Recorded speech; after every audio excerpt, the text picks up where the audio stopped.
এখন নিষেধ আছে তো স্যার এখন আর আপনি দিয়ে এত কষ্ট হয়েছে এখন নিষেধ আছে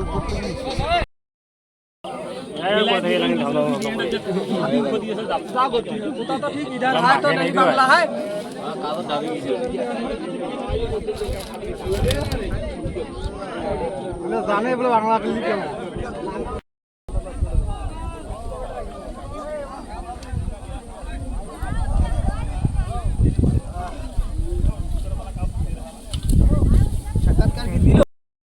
আমরা দেখলে 20 জন পার করে দিছি কুদি খালি এক হ্যাঁ কি কইছিস ভাই আমার কোন দিন সব চালিয়ে এসে না দাঁড়াও দেখি ভিডিও কল শিওর হ্যাঁ না শিওর হ্যাঁ কিন্তু তোমার তো ধরি করে পাইনি মাকে ভিডিও তুমি খাইছো হ্যাঁ রাত 3টার সময় পার করে দিতে আমাদের বাংলাদেশের বিজিবি আমরা পাবলিক সহ আবার ঢুকিয়ে দিয়েছি ভারতে।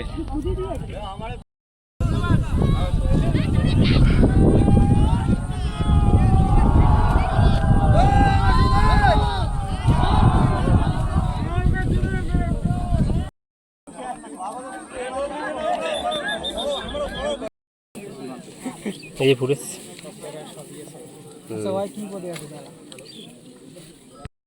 লোক পুষিং করতেছে, আমরা সব জনগণ এখানে আমরা একবারে একমত হয়ে বিজেপি সহ আমরা এখানে দাঁড়িয়েছি যাতে ওরা ভারত থেকে বাংলাদেশে প্রবেশ করতে না পারে, এটা আমাদের কামনা।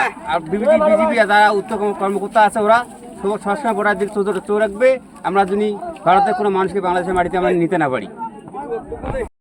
ব্যস্ত হয়ে যাবে না, আগে তোমার জায়গায় তুমি থাকো না, তারপর দেখা যাক কোন এখানে যে কালার ফ্ল্যাগটা দিছি এইটাতে কি রেড অ্যালার্ট ওলি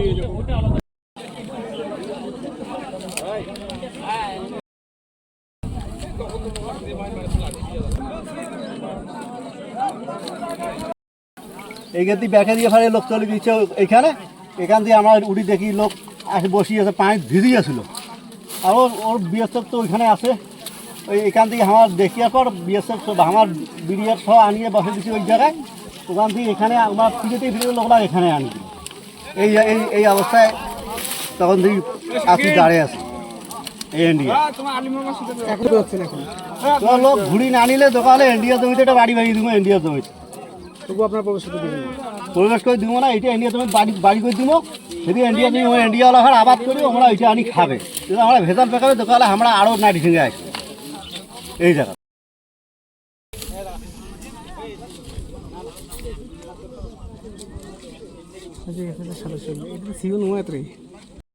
ষাটটা বিষে বিএসএফ কর্তৃক 10 জন কুকুর করছে, সুন্দরকা বরাবর আমরা এদেরকে প্রতিহত করি। স্থানীয় গণ্যমান্য ব্যক্তি এবং বিজেপি সহ তাদেরকে আমরা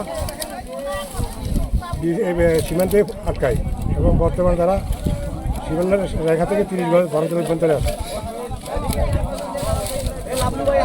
বিজিবি কঠোর অবস্থানে আছে, অন্যদিকে বিএসএফও কঠোর অবস্থানে আছে।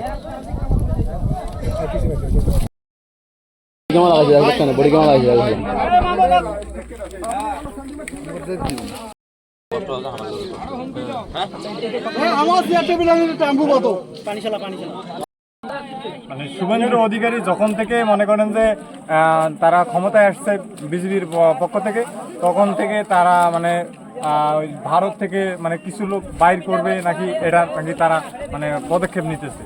তারপর থেকে শুরু করে আজকের যে ঘটনা, তারা অলরেডি প্রায় 10 জন লোককে বাইর করে দিছে, মানে ছোট বাচ্চা সহ শুরু করে আরও অভিভাবক প্রায় 2 ফ্যামিলির মতো হবে, তারা লোক বাইর করে দিছে এখানে। তাই আমরা মানে পাবলিক থেকে শুরু করে তোমার বিজেপি 61 ব্যাটালিয়ন তারা সজাগ ভূমিকা রাখতেছে এবং তারা মানে কঠোর ভূমিকা পালন করতেছে, যে তারা সীমানায় কোনো প্রকার ভাবে যেন তারা লোক বাংলাদেশে প্রবেশ না করে, এই জন্য। ধন্যবাদ। কষ্টিবাড়ি বিওপি কোম্পানি কমান্ডার। আগে বর্ডারে পরিস্থিতি খুব ভালো ছিল। বর্ডারে মনে কি আগে আমরা সবসময় আসতাম, ঘাস টাস কাটতাম, কিন্তু ভোট হওয়ার পর থেকে শুভেন্দু অধিকারী যখন থেকে ভোট পাইছে, বর্ডারে খুব গ্যামজাম চলতেছে। বর্ডারে উইকেট থেকে জনগণ এই পাশে পার করে দেওয়ার জন্য আমরা শুনতেছি, কিন্তু আজকে 10 জন অলরেডি পার করে দিছে। আমরা এখানে ভোরে পার করে দিছে, তারপর আমরা আসার পর দেখলাম জনগণ পার করে দিছে। আমরা বাড়িতে যাওয়ার পর বিজেপিকে খবর দেয়, বিজেপি আসার পর আমরা এখানে জনগণ দেখতেছে সবাই আমরা বর্ডারে দাঁড়িয়ে আছি। আমরা ভারতের লোক আমাদের বাংলাদেশে নেব না।